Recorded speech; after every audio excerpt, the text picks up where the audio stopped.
The alley smelled like stale rain and forgotten garbage. 13-year-old Leo slumped against the brick wall, the rough surface biting into his spine through his thin shirt. Marcus, the school's unofficial king of torment, stood over him, a cruel smile stretching his wide face. Two of Marcus's friends, hulking shadows, flanked him like bodyguards. Leo felt the familiar thud in his chest, a mix of fear and helpless anger. Marcus held Leo's backpack upside down. Pens, notebooks, and a half-eaten sandwich spilled onto the grimy pavement. Marcus chuckled, a harsh, grating sound. "Look at this, boys, little Leo carries a lunch fit for a pauper." His friends snickered. Leo's hands clenched into fists, his knuckles white.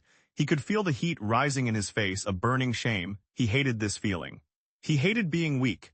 Marcus kicked one of Leo's scattered textbooks. It skidded across the ground, its pages tearing. "You gonna cry, Leo? Gonna run home to your mommy?" The words hit Leo like physical blows. Something inside him snapped. It was not anger this time. It was a pressure building deep in his gut, a raw, screaming energy. It swelled hot and vast, pushing against the confines of his skin. He wanted them to stop. He wanted them to feel what he felt. Miles above Earth, beyond the swirling blue-green clouds, a ripple formed in the fabric of space. It was a sudden, violent shiver, a shockwave of pure energy that radiated outward, faster than light, across the local star cluster. On the gleaming command deck of the Vax Dominion's flagship, the Purity of Thought *, the lead sensor officer, a multi-limbed Vax named Xylos, felt a jolt. His delicate sensor tendrils, usually swaying gently with the ship's hum, twitched erratically. "Commander Zyl," he trilled, his voice a series of melodic clicks, an anomalous energy surge. "Origin point, Class M planet designation Earth." Commander Zyl, a stately Vax with iridescent blue skin, turned from the star map. "Anomalous, be specific, Xylos, is it a stellar flare?"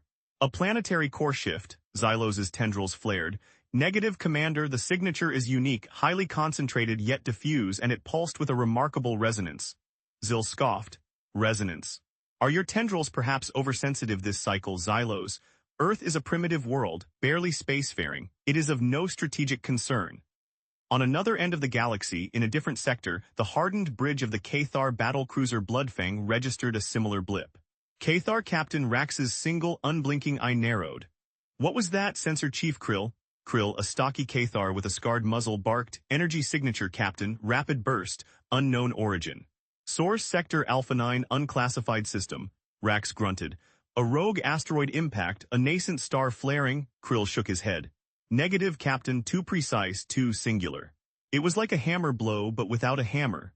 Rax scratched his jaw. "Keep an eye on it, but do not waste resources. The primitives are still figuring out fire, as the Vax say." Back in the alley, the pressure inside Leo reached a breaking point. A low hum filled his ears, not from outside, but from within his own skull. His vision blurred at the edges. He felt a strange disconnect, as if his body was no longer entirely his own. Marcus raised a hand, about to shove Leo hard. Just as Marcus's hand made contact with Leo's shoulder, a silent force exploded outward from Leo's chest. It was not wind. It was not a sound. It was pure, raw kinetic energy. Marcus flew backward as if struck by an invisible truck, tumbling over the scattered trash cans with a grunt of surprise and pain. He landed hard on his back, winded, his eyes wide with shock. His two friends, caught in the invisible wave, stumbled back a few steps, their faces pale. The alley air crackled, smelling faintly of ozone and something sharp like burnt metal. Leo stood there, breathing heavily, his chest still humming. His eyes darted from Marcus, sprawled on the ground, to his two stunned friends. They stared back at him, their bravado gone, replaced by naked fear. Marcus slowly pushed himself up, rubbing his lower back. His eyes, usually full of malice, were now just afraid. He looked at Leo like he was seeing a ghost. What was that?" he stammered, his voice thin. Leo said nothing. He just looked at his hands, then at the still humming air around him. The power, whatever it was still there, a vibrant hum beneath his skin. Marcus scrambled backward, tripping over his own feet. "Let's go," he yelled to his friends, his voice cracking. They did not need telling twice. They turned and ran, their footsteps echoing quickly down the alley, disappearing around the corner. Leo was alone. The humming slowly faded, leaving him feeling drained but strangely exhilarated. He looked down at his scattered books, then picked up the torn one. His fingers traced the jagged rip. What just happened? He had never felt anything like it. It was like a scream that had no sound, a push that had no touch. He gathered his things slowly, his mind reeling. He did not know what this was. He did not know how he had done it. But the feeling of it, the sheer sudden power, was unlike anything he had ever imagined. He needed to go home. He needed to be alone, he needed to think. That evening Leo sat in his bedroom, the door locked. He tried to recreate the feeling, the pressure in his gut. He concentrated, his brow furrowed. Nothing happened. He tried again. Still nothing. His room was a mess, clothes strewn on the floor, school books piled haphazardly. The window was open a crack, letting in the cool night air. He picked up a small, smooth skipping stone he had found near the river. He held it in his palm, willing it to move. His fingers tingled, a faint echo of the power from the alley. He focused harder. A tremor ran through his hand. The stone vibrated slightly, then settled. He sighed, frustrated. It had been so easy in the alley, so natural. Now it felt like trying to remember a dream just out of reach. His mother knocked softly on the door. "Leo, are you all right? You've been quiet all evening." He quickly hid the stone under his pillow. "I'm fine, Mom, just tired." His mother's voice was gentle. "Dinner's ready, honey. Your father is home." He did not want to face his father. His father always seemed disappointed in him, especially when the school called about the bullying. Leo pushed himself off the bed.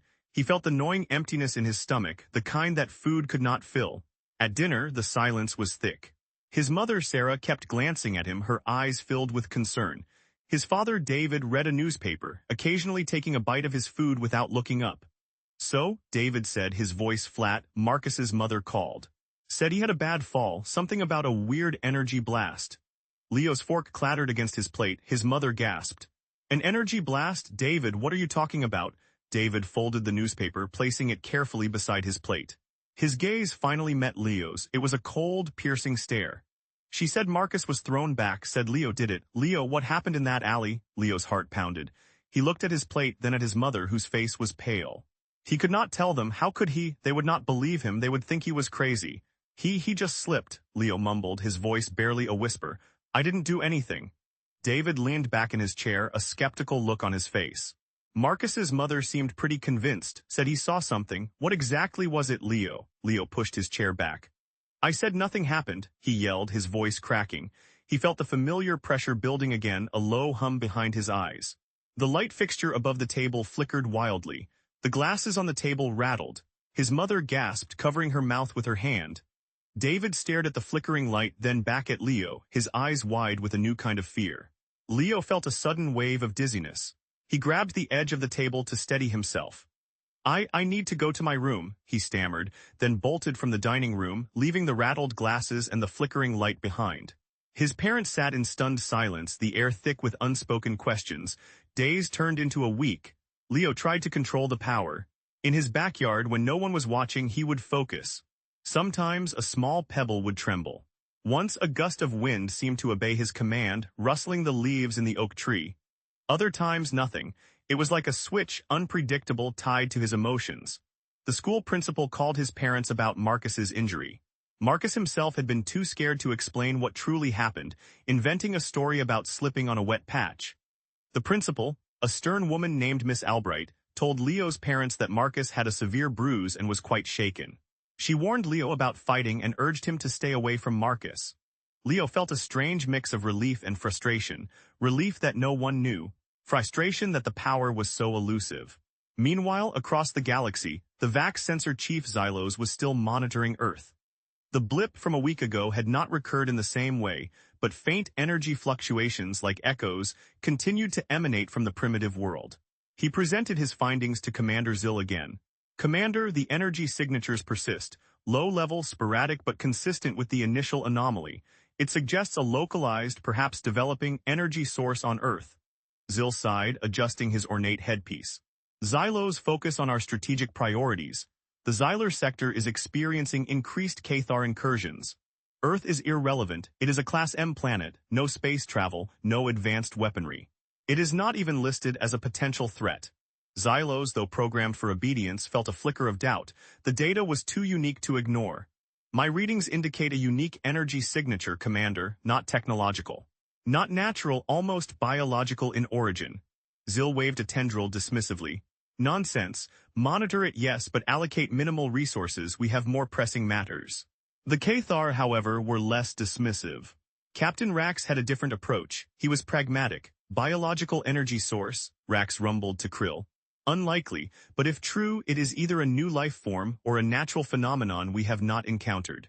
Either way, it warrants closer inspection. Send a scout ship. The Viper's Tooth asterisk, stealth configuration, do not engage, just observe, and for the Great Maw's sake be subtle. The Vax are already too nosy in this sector. The Viper's Tooth asterisk, a sleek dark Cathar scout vessel, slipped through the void. Its hull absorbed all light, making it virtually invisible against the starfield. Onboard Lieutenant Zora, a young, ambitious Cathar, felt a thrill of anticipation. This was her first solo mission beyond the known Cathar borders. Her mission, to gather data on the Earth anomaly. Back on Earth, Leo was growing bolder. He had figured out a pattern. The power flared when his emotions were high, especially when he felt a strong sense of injustice or defiance. He also found a way to trigger it, albeit weakly, through intense concentration and a particular internal hum he could now sometimes invoke. He used his newfound ability to play minor pranks on Marcus and his friends. A sudden, unseen push that made Marcus trip in the hallway, spilling his tray in the cafeteria. A subtle force that made his friend Kevin drop his backpack, scattering its contents. Nothing violent, just enough to make them feel uneasy, to look over their shoulders, to wonder if the alley incident was not a one-off. It gave Leo a feeling of control he had never known. A small smile, almost imperceptible, often played on his lips when he saw their confusion and fear. He enjoyed it, a little too much. One afternoon, Leo walked home alone, feeling the familiar quiet hum of the power beneath his skin. He was experimenting, trying to make the grass ripple as he walked past. It was subtle, barely noticeable, but it worked. He passed by the old abandoned warehouse district, a place he usually avoided. A strange glint caught his eye. Something was nestled between the rusted metal walls of a crumbling building. He stepped closer. It was a metal sphere, about the size of a car, perfectly smooth and dark, reflecting the afternoon sun. It looked like nothing he had ever seen.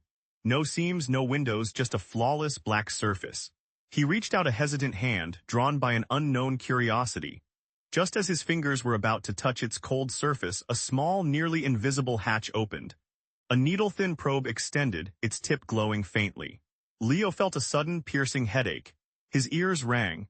The hum inside him flared, violent and uncontrolled. The probe was scanning him. It felt invasive, like tiny needles pricking his brain. He instinctively recoiled, a surge of pure defensive energy erupting from him. Inside the Viper's Tooth asterisk, Lieutenant Zora screamed. Her console exploded in sparks. The view screen went black. Her comms unit crackled with static. "Report," Captain Rax's voice roared through the emergency comm. Zora stumbled back from her ruined console, clutching her head. "Captain, we were scanned. A powerful energy surge from the planet. Our stealth systems are compromised. The probe is destroyed." Rax's eye widened. "Destroyed by what?" Zora, shaking, could only stammer. It was like a mental push, Captain, an unseen force. It felt like pure hostile intent. Rax slammed a fist on his console. "Hostile intent from a primitive planet, this is unprecedented." Leo gasped, clutching his head. The headache faded, replaced by a lingering throb. He looked at the black sphere. The probe was gone, the hatch had sealed. The sphere itself seemed duller, less imposing. He had done that, he had pushed back. The realization hit him with a jolt. This was not just about school bullies, this was bigger. Much bigger. He turned and ran, the hum inside him a frantic buzz, his heart racing. He did not know what that black sphere was, but he knew it was not from Earth. And he knew he had just declared war on something he could not even begin to understand. Days later, the news channels were buzzing with strange reports. A military satellite had inexplicably veered off course, narrowly avoiding a collision with the International Space Station. There were hushed whispers of solar flares and unforeseen atmospheric disturbances. Leo knew he had been practicing. He had found that if he focused, really focused, he could affect things far away. Small things. A distant cloud, a stray bird's flight. He had been pushing the satellite just to see if he could, just to feel the power stretch. He felt a thrill of exhilaration mixed with a growing unease. What if he went too far? What if he hurt someone? The thrill usually won. Commander Zill received a heavily encrypted message from the Cathar High Command. It was terse, uncharacteristic of the usually long-winded Cathar.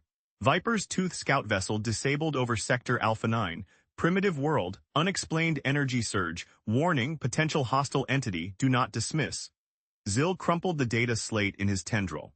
"Hostile entity from Earth," he scoffed. Rax is losing his mind, sending a diplomatic vessel to show the Cathar how proper first contact is handled and to verify this absurd claim. The Vax diplomatic vessel, the asterisk voice of reason, was a pristine white ship, designed to project peace and authority. It approached Earth's orbit, its highly advanced sensors sweeping the planet. On board, Ambassador Vor, a Vax diplomat known for his calm demeanor and endless patience, stood on the bridge. He clicked his tendrils, a gesture of thoughtful amusement.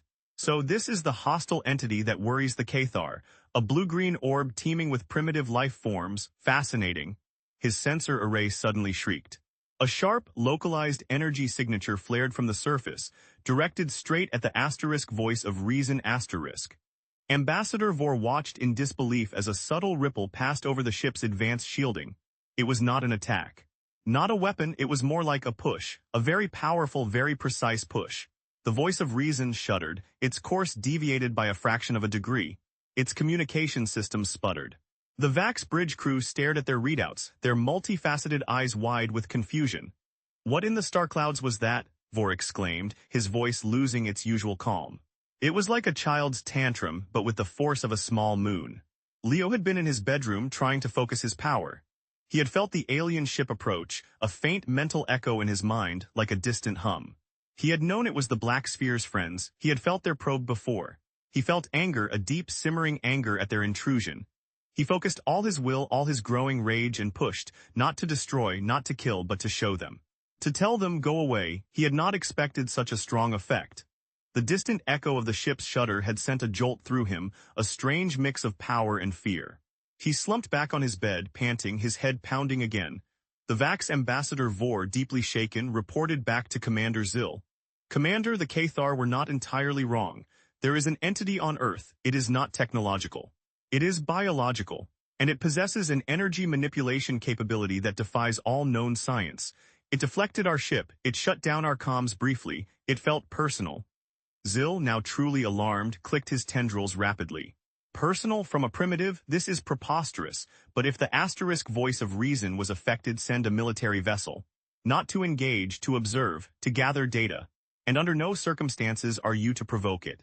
Understand, Ambassador?" Vor nodded, his tendrils still slightly trembling. "Understood, Commander. This entity, it is unlike anything we have ever encountered." Meanwhile, back on Earth, Leo's life continued to change. The bullies at school now avoided him entirely. Marcus and his friends walked wide circles around him in the hallways. The fear in their eyes was a potent drug. He sometimes felt bad about it, but the feeling quickly passed. He was no longer the weak kid, he was powerful, he was different. His parents noticed the change. Leo no longer looked down when his father spoke. He met his father's gaze, sometimes with a challenging glint in his eyes. His father David seemed to shrink slightly in Leo's presence, his sternness replaced by a subtle unease. Sarah, Leo's mother, watched him with a mother's worried eye. She saw the new confidence but also a growing coldness, a distance in his eyes. She tried to talk to him, to ask him about his day. He would give short answers, his attention clearly elsewhere. He spent hours in his room, sometimes staring out the window, sometimes just sitting silently, focused inwards. She felt a chill, a sense that her son was slipping away from her, becoming something she did not recognize.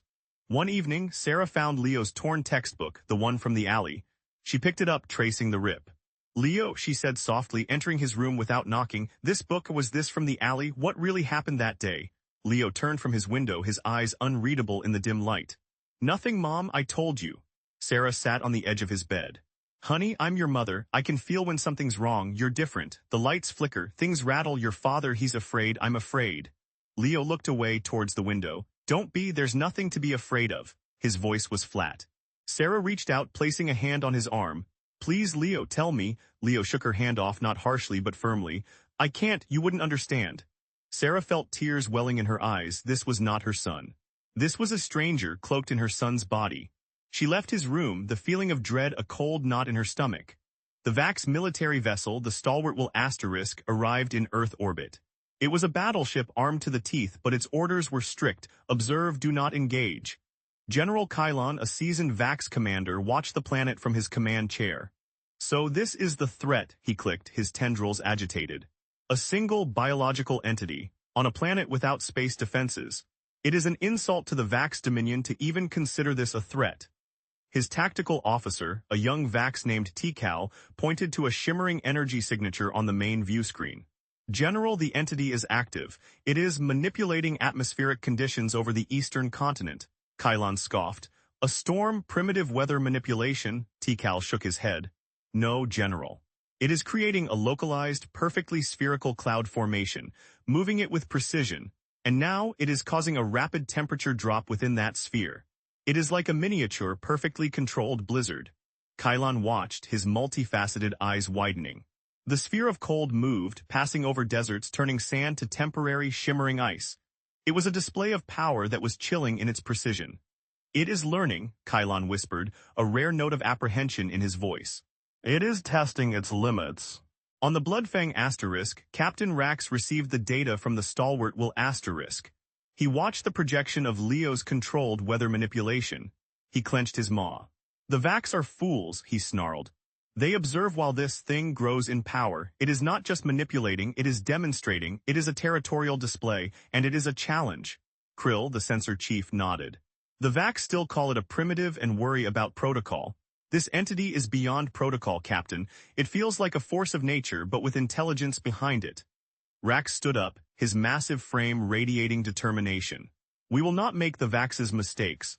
This is a threat to the galaxy. We must act, not with force yet, but with information. We need to understand it. Send a science vessel, the Truth Seeker asterisk, and equip it with our most advanced non-lethal containment fields, just in case. Leo, meanwhile, was reveling in his abilities. He could move small objects with a thought. He could push people without touching them. He could even create tiny, localized atmospheric disturbances. It was like a game.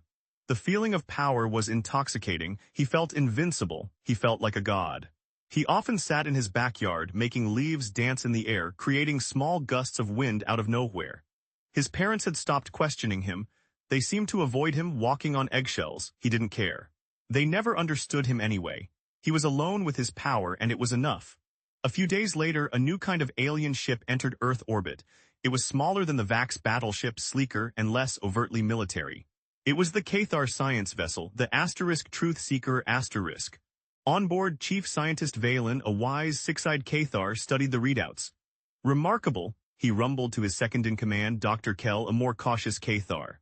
The energy signature is localized to a specific human adolescent, not a general planetary anomaly. It is an individual. Kell's eyes widened. An individual, but how? Such power, it defies all known biological limits. Valen nodded slowly. Indeed, our mission is to gather data, to understand the source, if possible to make contact. Carefully, he activated a low-frequency, non-invasive scanner designed to map biological energy fields. Leo was at home, bored, school was out for the summer. His parents were at work. He was flicking through channels on the television, a dull ache of loneliness settling in his chest. He was powerful, yes, but he was also alone. He did not have friends anymore. Marcus and his crew were gone. No one else wanted to be near him. He felt the familiar alien presence in orbit, a new one this time, a quieter hum than the Vax. He sensed it probing him, a gentle, almost curious touch on his mind. Not painful like the first probe, not demanding like the Vax battleship. This was different. He focused on it. He could feel it like a gentle pressure on his scalp. He pushed back, but not with force. He pushed with a question. What do you want? On the asterisk Truth Seeker asterisk, Scientist Valen gasped. His 6 eyes widened. It's responding, he hissed, his voice filled with awe. The energy signature, it is not just reacting. It is sending a structured thought. A question, Dr. Kell stumbled backward, his scales bristling. A question from a primitive, this is impossible. Valen ignored him, focusing on the energy pattern. It is not impossible, Kell, it is happening. It is a rudimentary mental projection, but clear enough. It asks, what do you want? This entity is intelligent, it is conscious, it is reaching out. Valen then ordered his crew, do not engage the containment fields, not yet. Prepare a response, a simple, non-threatening thought. Project, we seek understanding. Leo felt the response in his mind, a faint echo of intent. Understanding, he frowned. Understanding, that was new. The other aliens had felt like threats or like observers. These ones felt curious. He reached out again, a surge of his power not to push but to ask another question. Why here? The Truth Seeker received Leo's second thought query. Valen's tendrils quivered with excitement. It is interacting, it is curious. This is a breakthrough, he quickly formulated another response. We detected anomaly, we seek source, we mean no harm. Leo felt the new message, and a flicker of something in his mind, a small flash of the alien ship itself, a picture of its smooth, non-threatening shape. It was a partial image, but clear enough to tell him it was not a weapon. He lowered his guard slightly. He allowed a flicker of his own image to drift towards them, a boy standing in a room alone. He then sent a simple thought, a test. Show me. On the truth seeker Valen received the mental image of the human boy. He looked so young, so fragile, yet he radiated power that could dismantle a starship. And then the thought, show me Valen nodded. It wants to see us, project a non-threatening image, our bridge, our faces, our intent. The truth seeker broadcast a mental image of its bridge, its crew, and the faces of Valen and Kel, their expressions calm and curious. They projected a feeling of peace, of scientific inquiry. Leo saw the image in his mind. The strange, six-eyed alien, the stocky one with the scales, they looked professional, and they felt curious, not threatening. He felt a moment of profound confusion. Why were they not trying to kill him? Why were they trying to talk to him? He had assumed all aliens would be like the first probe or like the Vax. He had assumed they would be afraid or angry. These Cathar were different. He hesitated, then sent a new thought. What are you? Valen smiled, a rare, toothy Cathar grin. It seeks knowledge. This is truly remarkable. He projected back, we are Cathar, we are explorers, we are scientists. He then sent another thought, one that hinted at a deeper galactic mystery. We study phenomena like you. You are unique. Leo felt a chill despite the summer heat. Unique, the word resonated with the hum inside him. Was that what he was, a phenomenon? He suddenly felt less like a god and more like a specimen. A shiver ran down his spine. He had bullied his bullies. He had scared away the first aliens. He had toyed with the Vax, but these Cathar, they were not scared, they were curious. And that curiosity felt more dangerous than any weapon. He cut off the mental link abruptly. He was done for now. He needed to think. On the truth seeker Valen watched the energy signature recede. It has withdrawn, he rumbled. It felt a moment of introspection, perhaps fear. Kel shivered. Fear or caution? This entity is powerful, Valen. We should report to Captain Rax. He will want to know. Valen nodded. Indeed. This changes everything. The primitive world is not just home to a powerful entity. It is home to a conscious, intelligent, and curious one. This is not a simple threat to be eradicated. This is a first contact scenario. And it means humanity, even if just this one human, is no longer primitive. It is a player on the galactic stage. Captain Rax received Valen's report with a mixture of disbelief and grim satisfaction. A conscious entity. Communicating mentally, he rumbled. And it is a human adolescent. This is complicated. He turned to his strategy officer. Recall all Cathar forces from the Xyler sector. Prepare for a full diplomatic posture with Earth. This changes everything. We need to understand this being. We need to contain it if necessary, but first we need to talk. And the Vax, they will pay for their arrogance in dismissing this. News of the Cathar's encounter with Leo spread through the galactic network like wildfire, largely thanks to the Cathar themselves, who leaked it to challenge the Vax's authority. The Vax Dominion was in an uproar. Commander Zill was furious. A Cathar science vessel made first contact, and this entity it communicated, we dismissed it as a primitive anomaly, our reputation. Our dominance, General Kylon from the stalwart will replied grimly, Commander, our sensors confirm the Cathar's claims. The entity is indeed an individual. It is growing in power. It is manipulating not just weather but electromagnetic fields. It is affecting orbital trajectories of our smaller reconnaissance drones. It is testing its limits again. And it seems less patient. Zill slammed his fist on his console. Less patient? Are you telling me it is becoming aggressive? Kylon's tendrils drooped. It is demonstrating, it is a show of force, a clear message. It feels like a warning. Or a challenge. Leo, back on Earth, felt a surge of indignation. The Cathar had been curious, yes, but the word unique had bothered him. He was not a specimen, he was Leo. And the Vax still hovered in orbit, silent, observing. They felt like distant, arrogant eyes. He remembered the feeling of being bullied, the feeling of being small, powerless. He was not small anymore, he was not powerless. He looked up at the sky at the invisible ships in orbit. He decided to send a clearer message. He focused his power not on a single ship, but on the entire orbital field above Earth. He felt a familiar, joyous surge as he reached out. He began to tug on the orbital paths of every Vax satellite, every drone, every piece of Vax technology in Earth's orbit. He didn't want to destroy them. He wanted to inconvenience them, to annoy them. To show them he was not to be observed like a zoo animal. On the stalwart General Kylon watched in horror as tactical alarms blared. General, Vax satellite network is collapsing. Orbital decay detected on multiple reconnaissance drones. Our comms array is shifting out of alignment, TCAL yelled. Kylon stared at the main view screen, which showed lines of static where once perfectly synchronized orbital paths had been. It is not a weapon, Kylon whispered, fear finally replacing his arrogance. It is mischief, it is toying with us. He felt a cold dread. This entity was not just powerful, it was capricious, it was human. Kylon sent an urgent, unencrypted message to Commander Zill. Commander, evacuate all non-essential personnel from Earth orbit. The entity is disrupting our orbital assets. It is a hostile but non-lethal act of defiance. We are facing a force with a sense of humor, Commander. And that is far more terrifying than a simple weapon. Commander Zill received the message. His tendrils went slack. A sense of humor, he clicked, his voice a low, strangled sound. It is playing with us. The Vax Dominion, ancient and proud, had never been played with before. It was an insult of cosmic proportions. He ordered a general retreat from Earth's direct orbit. He needed to rethink their entire strategy. This primitive entity was not primitive at all. It was unpredictable, it was arrogant, it was a menace, and it was getting stronger. The Cathar, observing the Vax retreat, felt a grim satisfaction. Captain Rax rumbled, the Vax learn slowly, but they learn. He then ordered Valen on the Truth Seeker continue your attempts to communicate. This entity is powerful, yes, but it is also isolated. Perhaps it can be reasoned with, perhaps it can be guided.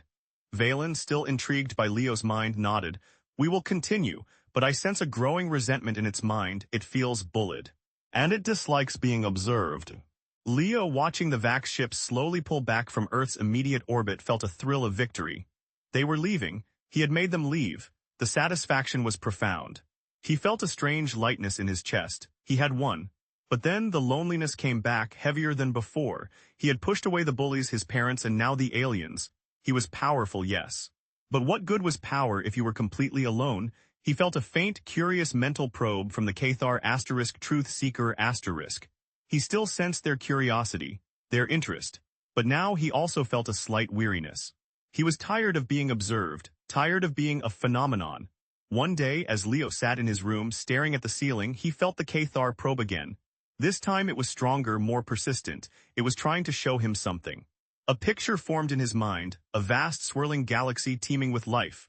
Then another image, alien ships not warring but communicating, exploring, building. And then a single thought, clearer than any before. You are not alone, there are others, many others, come. Leo gasped, he sat up, his heart pounding. Other humans or other entities like him. The idea was both terrifying and incredibly alluring. He had always been alone with this power. Now there was a chance there were others. He had bullied and pushed, but what if there was a bigger purpose? What if there was more to this than just scaring away bullies and annoying aliens? He felt a flicker of hope, a spark of curiosity stronger than his earlier arrogance. He looked out his window at the night sky. The stars seemed brighter, closer. He had pushed the galaxy away.